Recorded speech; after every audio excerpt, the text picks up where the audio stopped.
Hi, ഇന്നത്തെ video ഉണ്ടല്ലോ എല്ലാവർക്കും വളരെയധികം പ്രയോജനമുള്ള ഒരു വീഡിയോയാണ്. നമ്മൾ ഇതിനു മുമ്പ് പല പ്രാവശ്യവും നമ്മൾ നമ്പർ വെച്ചുള്ള വീഡിയോകൾ ചെയ്തിട്ടുണ്ട്. നിങ്ങൾക്കെല്ലാവർക്കും അത് പ്രയോജനപ്രദമായിട്ടുമുണ്ട്. അതിൻ്റെ അകത്ത് ഏറ്റവും അധികം ഹൈലൈറ്റ് ആയിട്ട് നിന്നത് നമ്മുടെ 12 വീഡിയോയാണ്.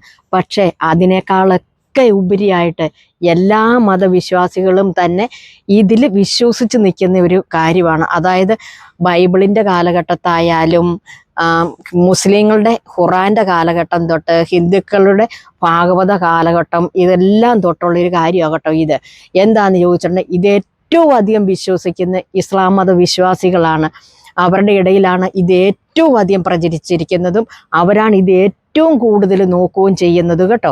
അപ്പം ഞാൻ ഒരു മതത്തിനെയും കുറിച്ച് തള്ളിപ്പറയുന്നതല്ല. ഞാൻ പ്രത്യേകിച്ച് ഒരു മതത്തിലും വിശ്വസിക്കുന്നയാളല്ല. ഞാൻ വിശ്വസിക്കുന്നത് മനുഷ്യനിലാണ്, മനുഷ്യ മതത്തിലാണ് ഞാൻ വിശ്വസിക്കുന്നത്. മനുഷ്യമതം എന്ന് പറഞ്ഞാൽ ആണും പെണ്ണുമേ ഉള്ളൂ, അതുവരെ 2 കൂട്ടർ മാത്രമേ ഉള്ളൂ. മതത്തിൽ മനുഷ്യനുണ്ടാക്കിയതാണ് മതം. എങ്കിലും ഞാനൊന്ന് പറഞ്ഞു പോയെന്നേ ഉള്ളൂ കേട്ടോ. അതിൻ്റെ അകത്ത് ആരും പരിഭവിക്കുകയോ പിണങ്ങോ ഒന്നും ചെയ്യരുത്. എനിക്കെല്ലാവരും ഒരുപോലെയാണ്. അല്ല, പ്രത്യേകിച്ച് എനിക്കൊരു ഇന്ന മതവിഭാഗം എന്നൊന്നില്ല കേട്ടോ. അതിൻ്റെ അകത്ത് ഞാൻ പറയാം, അവരാണ് ഇതിലേറ്റവും അധികം വിശ്വസിക്കുന്നത്. ആ നമ്പർ ഏതാണെന്ന് ചോദിച്ചിട്ടുണ്ടെങ്കിൽ 786. ഹിന്ദു മതവിശ്വാസത്തിലും ഇതൊരുപാട് പ്രയോജനമായിട്ടാണ് അവർ കരുതുന്നത്. അവരും ഇങ്ങനെയുള്ള നോട്ടയിലാണ് ഇത് ഭൂരിപക്ഷവും നമ്മൾ കാണുന്ന 10 രൂപ നോട്ട് എടുത്താലും ഉണ്ട്, 20 രൂപ നോട്ടയിൽ, 50 രൂപ നോട്ട്, 100 രൂപയുടെ, 500 രൂപയുടെ, 1000-ൻ്റെ നോട്ടയിൽ, നമ്മൾ നിർത്തലാക്കി പോയ 2000 രൂപയുടെ നോട്ടയിൽ വരെ ഈ നമ്പറുണ്ട്. ഈ 2000 രൂപയുടെ നോട്ടയിലുണ്ടല്ലോ ഈ 786 എന്നുള്ള നമ്പർ വന്നിട്ട് കൊടുക്കാത്ത വെച്ചേക്കുന്ന ആൾക്കാർ ഇപ്പോഴും ഉണ്ട്. നോട്ട് മാറേണ്ട സമയത്ത് ഈ നമ്പർ ഉള്ളത് കൊണ്ട് മാറാതെ ഇരിക്കുന്ന ആൾക്കാർ പോലും ഇപ്പോഴും ഉണ്ട്. അവരത്രയ്ക്ക് ഈ നമ്പറിന് വില കൽപ്പിച്ചേക്കുന്നതാണ്. ഈ നമ്പറുള്ള നോട്ടൊക്കെ വീട്ടിൽ നമ്മുടെ അലമാരിയിലോ പേഴ്സിലോ ഒക്കെ ഇരുന്നിട്ടുണ്ടെങ്കിൽ നമുക്ക് ഒരിക്കലും ദാരിദ്ര്യം വരത്തില്ലെന്നാണ് പറയുന്നത്. ഐശ്വര്യം എപ്പോഴും ഉണ്ടാകും, ഐശ്വര്യവും സമ്പൽ സമൃദ്ധിയൊക്കെ ഉണ്ടാകും എന്നാണ് പറയുന്നത്. അതുപോലെ മുസ്ലിം മതവിശ്വാസികൾ ഈ നോട്ടുകളുണ്ടല്ലോ, അതായത് ഈ നമ്പറിനെ കുറിച്ച് അറിയാവുന്നവർ ഭയങ്കരമായ ഭീമമായ വില കൊടുത്ത് ഈ നോട്ടുകൾ മേടിക്കാറുണ്ട്. 10 രൂപയുടെ ഒരു നോട്ടിനൊക്കെ ചിലപ്പം 10 ലക്ഷം വരെ കൊടുത്താണ് ഈ നമ്പറിൻ്റെ മൂല്യം അറിയാവുന്നവർ മേടിച്ചു വെക്കും. ഈ നമ്പറുള്ളവരാരും ഉണ്ടല്ലോ ഈ നോട്ടുകൾ ആരും കൊടുക്കാറില്ല. ചിലപ്പം ഞാനൊരു വ്യക്തി ഇതിൻ്റെ അകത്ത് വന്ന് പറയുന്നത് ഞാൻ കേട്ടു, അങ്ങേരുടെ കയ്യിൽ ഒരുപാട് നോട്ടുകൾ ഇതുണ്ട്, പക്ഷെ ഭയങ്കര വില കൊടുത്താണ് അവരൊക്കെ മേടിക്കുന്നത്. നമ്മളത് പബ്ലിഷ് ആക്കേണ്ട കാര്യം എനിക്കില്ല, അതുകൊണ്ടാകട്ടോ ഞാനത് പറയാത്തത്. അതിൻ്റെ ആവശ്യവും എനിക്കില്ല, അതുകൊണ്ടാണ് ഞാൻ പറഞ്ഞു തരാത്തത്. എൻ്റെ കയ്യിൽ എന്തായാലും ഈ പറയുന്ന നമ്പറുള്ള ഒരു നോട്ടും എൻ്റെ കയ്യിലില്ല കേട്ടോ. ഇത് സത്യമായ കാര്യമാണ്. അതുകൊണ്ടാണ്, ഉണ്ടെങ്കിൽ ഞാൻ നിങ്ങളെ ഇതേ ഇങ്ങനെ കാണിച്ചു തന്നേനെ. ഇതാണ് കേട്ടോ ആ നമ്പർ എന്നും പറഞ്ഞ്. നോട്ടിൻ്റെ ആദ്യത്തെ ആരംഭത്തിലും വരാം, അല്ലെങ്കിൽ അവസാനത്തേതും ആയിരിക്കണം. ഒന്നെങ്കിൽ നോട്ടിൻ്റെ ആദ്യത്തെ തുടക്കം 786 എന്നായിരിക്കണം, അല്ലെങ്കിൽ അവസാനിക്കുന്നത് 786 എന്നായിരിക്കണം. ഇങ്ങനെ വേണം വരാൻ. ഒന്നെങ്കിൽ ആരംഭത്തിലായിരിക്കണം 786, അല്ലെങ്കിൽ അവസാനിക്കുമ്പോഴായിരിക്കണം 786 എന്ന് പറയേണ്ടത്. അത് നിങ്ങൾ പ്രത്യേകം ശ്രദ്ധിച്ചോണം. അതുപോലെ തന്നെയാണ് നമ്മളൊരു വണ്ടി മേടിക്കുമ്പം വണ്ടിയുടെ നമ്പർ പ്ലേറ്റ് ഉണ്ടല്ലോ, അപ്പം ഇങ്ങനെ ഈ 786 നമ്പർ വിശ്വസിക്കുന്നവർ ഈ വണ്ടിയൊക്കെ എടുത്തു കഴിയുമ്പോഴത്തേന് ഇതിൻ്റെ നമ്പർ പ്ലേറ്റ് ഈ നമ്പറിൽ കിട്ടാനായിട്ട് അവർ പരമാവധി ശ്രമിക്കും. എന്ന് വെച്ചാൽ ഹിന്ദു മതവിശ്വാസികൾക്കിടയിലുണ്ടല്ലോ വിഷ്ണു, ബ്രഹ്മാവ്, ശിവൻ, ഈ ത്രിമൂർത്തികളെയാണ് ഇവർ ഇതിൻ്റെ അകത്ത് പെടുത്തിയേക്കുന്നത്. അവരുടെ ഒരു അക്ക നമ്പറായിട്ടാണ് കണക്ക് കൂട്ടുന്നത്. അത്രയ്ക്ക് നല്ലതാണെന്നാണ് പറയുന്നത് ഈ നമ്പറുകൾ. അതുപോലെ തന്നെയാണ് മുസ്ലിങ്ങളും അവരുടെ ഒരു ഗ്രന്ഥത്തിൻ്റെ അടിസ്ഥാനത്തിലാണ് അവരിത് പറയുന്നത്. ഞാൻ ആ ഗ്രന്ഥങ്ങൾ വായിച്ചിട്ടില്ലാത്തതുകൊണ്ട് എനിക്ക് അതിനെക്കുറിച്ച് പറഞ്ഞു തരാനായിട്ട് എനിക്കറിയത്തില്ല. അതുപോലെ തന്നെ ക്രിസ്ത്യൻസിൽ പെടുന്ന കുറച്ച് പേർക്കൊക്കെ, കുറച്ച് വിഭാഗക്കാർ ഈ നമ്പറിൽ ഭയങ്കര വിശ്വാസമാണ്.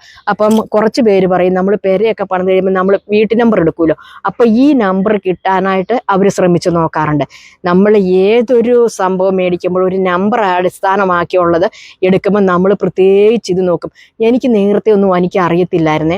ഒരു പ്രാവശ്യം ഞാൻ ഇങ്ങനെ ലോട്ടറി എൻ്റെ കൊണ്ട് ഇങ്ങനെ പിടിപ്പിച്ച് തന്നുകൊണ്ടിരിക്കുക. ഞാൻ പറഞ്ഞു എനിക്ക് വേണ്ട, എനിക്ക് ലോട്ടറി എടുത്ത് ഒരു ശീലമില്ല. അപ്പം ചേട്ടൻ ഒരു ലോട്ടറി വിറ്റിട്ടുണ്ട്, എത്ര രൂപ കിട്ടും? മോളെ 40ൻ്റെ ആണെങ്കിൽ എനിക്ക് ഇത്ര രൂപയേ ഉള്ളൂ എന്ന് പറഞ്ഞു. ഞാൻ ഒരാളോട് ചോദിച്ചാൽ പറഞ്ഞു 5 രൂപ കിട്ടുമെന്ന് പറഞ്ഞു. ഞാൻ ഞെട്ടിപ്പോയി സത്യം. അപ്പം പറഞ്ഞു ചേട്ടാ എനിക്ക് ലോട്ടറി വേണ്ട, ഈ ലോട്ടറിയുടെ പൈസ അങ്ങ് തന്നേക്കാന്ന് പറഞ്ഞു. ഉടനെ ഈ പുള്ളിക്കാരനോട് മോളെ ഇത് ഐശ്വര്യമുള്ള ലോട്ടറിയാണ്, ഇതിൻ്റെ അവസാനത്തെ നമ്പർ കണ്ടോ? ഞാൻ ചോദിച്ചു എന്നാ ചേട്ടാ ഇതിൻ്റെ പ്രത്യേകത? അപ്പം പറഞ്ഞു 7, 8, 6 എന്നുള്ള നമ്പറാണ്, ഇതിനൊരു ചെറിയ പ്രൈസെങ്കിലും കിട്ടാതിരിക്കില്ലെന്ന് പറഞ്ഞു. അപ്പം ഞാൻ പറഞ്ഞു ചേട്ടൻ ഈ പൈസ കൈ വെച്ചിട്ട് ആ ടിക്കറ്റ് ചേട്ടൻ്റെ കയ്യിൽ വെച്ചോ, ചേട്ടന് കിട്ടുവാണ് കിട്ടട്ടെ, എനിക്ക് വളരെ സന്തോഷം എന്ന് പറഞ്ഞു. മോളെ അങ്ങനെയല്ല, എനിക്ക് മോള് ടിക്കറ്റ് എടുത്തില്ലെങ്കിൽ എനിക്ക് പൈസ വേണ്ടാന്ന് പറഞ്ഞു. അപ്പം ഞാൻ എന്നാ പറഞ്ഞു, എനിക്ക് ടിക്കറ്റ് എന്തായാലും വേണ്ടെന്ന് പറഞ്ഞുകൊണ്ടിരുന്നപ്പം തന്നെ വേറൊരാൾ വന്ന് ഈ ടിക്കറ്റ് അങ്ങ് എടുത്തുകൊണ്ട് പോയി. ഞങ്ങൾ പെട്രോൾ പമ്പിൽ പെട്രോൾ അടിക്കാൻ വേണ്ടി കയറി ചെയ്ത്. അപ്പം നമുക്ക് അവിടെ ഒത്തിരി നേരം വെയിറ്റ് ചെയ്യാൻ പറ്റത്തില്ലല്ലോ. ഞാൻ ആ മനുഷ്യന് പൈസ കൊടുത്തുമില്ല, പുള്ളി എൻ്റെ കയ്യിൽ നിന്ന് ഫ്രീ ആയിട്ട് കാശും മേടിച്ചിട്ടില്ല കേട്ടോ. വീഡിയോയ്ക്കിടെ മുമ്പിൽ വന്നിട്ട് വേണം എനിക്ക് പറയത്തില്ല അങ്ങേർക്ക് ഞാൻ കാശ് കൊടുത്തെന്ന്, ഒന്നുമില്ല, പുള്ളി എൻ്റെ കയ്യിൽ നിന്ന് മേടിച്ചിട്ടില്ല കേട്ടോ. അപ്പോൾ അതാണ് ഞാനീ പറയുന്നത്, നമ്മൾ ഈ നമ്പർ വളരെയധികം ഭാഗ്യമുള്ളൊരു നമ്പറാണ്. നമ്മുടെ കയ്യിൽ ഇങ്ങനെയുള്ളൊരു നോട്ടോ അല്ലെങ്കിൽ ഇങ്ങനെയുള്ള നമ്പർ കിട്ടുകയോ ചെയ്യുവാണെങ്കിൽ നമ്മളത് കളയാതെ ഒന്നെങ്കിൽ നമ്മുടെ അലമാരിയിൽ സൂക്ഷിക്കുക, അല്ലെങ്കിൽ പേഴ്സിൽ വെക്കുക. ഇനി ഇപ്പോൾ ഉണ്ടല്ലോ ഇതൊന്നും സാധിക്കാത്തവരെന്ത് ചെയ്യണം? ഒരു വൈറ്റ് പേപ്പർ ഇങ്ങനെ ത്രികോണത്തിൽ മുറിച്ചെടുക്കുക, അതിൻ്റെ കറക്റ്റ് സെൻറ്ററിൽ 7, 8, 6 എന്ന് എഴുതുക. നിങ്ങൾ പള്ളിയിൽ പോകുന്നവരാണ് കറക്റ്റ് അതിൻ്റെ മേളിലൊരു കുരിശ് വരയ്ക്കുക. മുസ്ലിംസ് ഏതാന്ന് വെച്ച് കഴിഞ്ഞിട്ടുണ്ടെങ്കിൽ അവരുടെ പള്ളിയിലെ ചിഹ്നം ചെയ്യുക. ഹിന്ദുക്കൾ ഓം എന്ന് എഴുതുക. ഓം എന്നെഴുതി ഇത് മടക്കി ഒരു പേപ്പർ അലമാരി, നമ്മൾ പൈസയോ അല്ല സ്വർണ്ണമോ ഒക്കെ വെക്കുന്നിടത്ത്, ഇപ്പം ആരും സ്വർണ്ണമൊന്നും ഈ കള്ളന്മാരെ പിടിച്ച് വെക്കാറില്ല, എങ്കിൽ പോലും അലമാരിയിൽ ഭദ്രമായിട്ട് നിങ്ങൾക്ക് സുരക്ഷിതം തോന്നുന്നിടത്ത് വെക്കുക. ഒന്ന് നമ്മുടെ കുടുംബനാഥൻ്റെ പോക്കറ്റിലെ പേഴ്സിൽ വെച്ച് കൊടുക്കുക. ഒന്ന് നമ്മൾ പ്രാർത്ഥിക്കാനിരിക്കുന്ന വിളക്കോ തിരിയോ കത്തിക്കുന്നതിൻ്റെ മേളിലെ പീഠത്തിൻ്റെ മുകളിൽ ഒരു പേപ്പർ അങ്ങ് വെച്ചേക്കുക. ഒരു പേപ്പറും കൂടെ വേണം കേട്ടോ. അതിലും ഇതുപോലെ 7, 8, 6 എന്ന് എഴുതിയിട്ട് അതിലൊരു ചിഹ്നവും വേണ്ട, കുരിശടയാളവും വേണ്ട, ഹോമും വേണ്ട, മുസ്ലിങ്ങളുടെ ചിഹ്നവും വേണ്ട, ഒന്നും വേണ്ട. അത് പ്ലെയിൻ പേപ്പറിൽ ഈ 7, 8, 6 എന്ന് എഴുതി മടക്കി നമ്മൾ പ്രാർത്ഥനയോടെ നമ്മൾ പ്രാർത്ഥിക്കാനായിട്ട് പള്ളിയിലായാലും അമ്പലത്തിലായാലും പോകുമ്പം എന്ത് ചെയ്യണം? നമ്മളിത് അവിടുത്തെ ദേവിയുടെ മുമ്പിൽ അല്ലെങ്കിൽ പള്ളിയുടെ ഫ്രണ്ടിൽ ഇരിക്കുന്ന പണ്ടാരക്കുട്ടിയിലോട്ടിട്ടിട്ട് നമുക്ക് സർവ്വ ഐശ്വര്യങ്ങളും തരണേ ഭഗവാനെ എന്നൊന്ന് പ്രാർത്ഥിക്കാനും കൂടെ മറന്നു പോകരുത് കേട്ടോ. ചേച്ചി ഇത് എത്ര ദിവസം വെക്കണം, അല്ല ഇത് വെച്ചിട്ട് എന്ത് ചെയ്യണം? ഇതുകൊണ്ട് പുഴയിൽ കളയണോ? എന്ത് ചെയ്യണം? ഇത് പുഴയിലും കളയണ്ട, ഒന്നും കളയണ്ടെന്നേ. വലിയ ഭാരമുള്ള സാധനമൊന്നും അല്ലല്ലോ, നമ്മുടെ പേഴ്സിൽ ഇരുന്നോട്ടെ, ഒരു ഐശ്വര്യമായിട്ട്.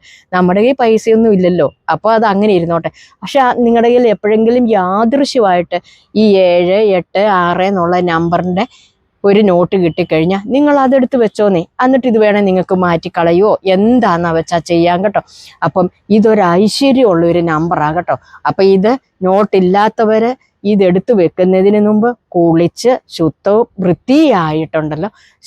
വൃത്തിയായിട്ട് വേണം ഇത് എഴുതി പേഴ്സിൽ വയ്ക്കാൻ. എന്നതാ കാശെന്ന് പറഞ്ഞാലേ മഹാലക്ഷ്മിയാണ്. അപ്പോൾ അതനുസരിച്ച് വേണം നമ്മളിത് കൈകാര്യം ചെയ്യാൻ കേട്ടോ.